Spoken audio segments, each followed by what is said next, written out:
Hello, good morning, sunshine, Hong Kong. It's not cold today, but it's just right. Konting lamig, konting maaraw is good. There, very busy kami today. I need to rush to go to the consulate, sa Philippine Consulate sa Admiralty. And then, pabalik ng bahay. Kasi may lunch date si Miss Siling sa labas. After that, punta kami sa bangko niya. After that, bili kami ng gamot. There. Pagkatapos ng gamot, pauwi kami. Yan ang eskwelahan ng apo namin. Malapit lang sa bahay. Pagkatapos ng gamot, uwi kami and then labas kami ulit kasi birthday ng apo namin. Balik kami sa Peak Home there kasi sa linggo ang party ng family ng babae. Lahat sila nandun, so wala kami. So today is our special dinner with our apo. And that is Lan Kwai Fong. 9 o'clock ang bukasan ng office, so I need to rush to go there. Sasakay ako ng tram train at last for long time. Every lang ng contract. Nung last na pagsakay ko ng tram nung butusan noon. There. Ayokong makisabay kasi maraming tao pag 9 o'clock. Papasok sila doon. So at least pagdating ko doon a little bit late ng 9 o'clock. Then, very busy today. And then, the next day, Thursday, balik kami sa CCC Club, sa Cricket Club. Siyempre, malayo doon. Hindi ako pwedeng maggala-gala ng medyo malayo. And then, so Friday, balik kami ulit sa CCC Club. Oh, good Lord.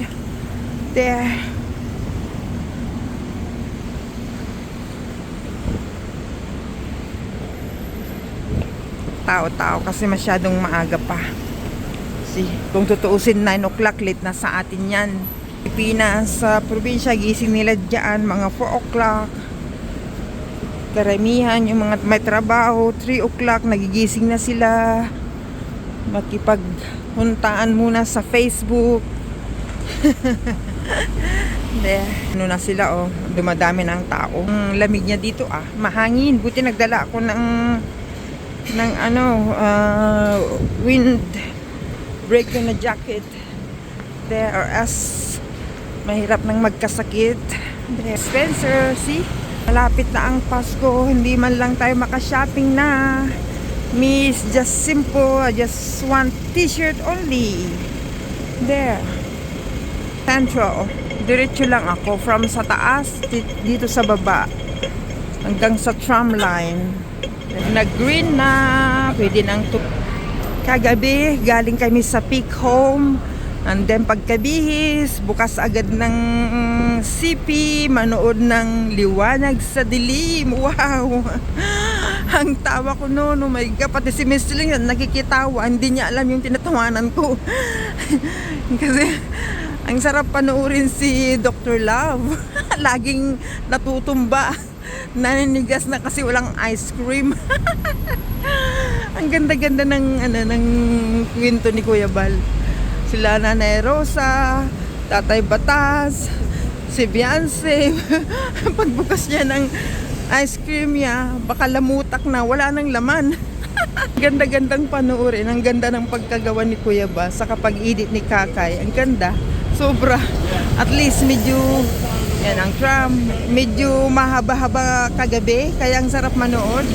Yung iba, nabibitin kasi nga gusto nila dire-diretso. Hindi naman pwede. Di wala nang kikitaan si Kuya Bal pag dire-diretso.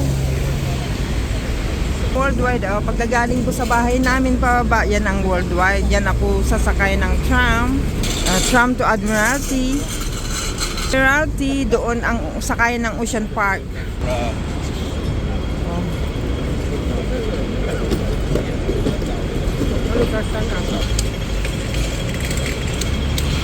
Hindi.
To Admiralty.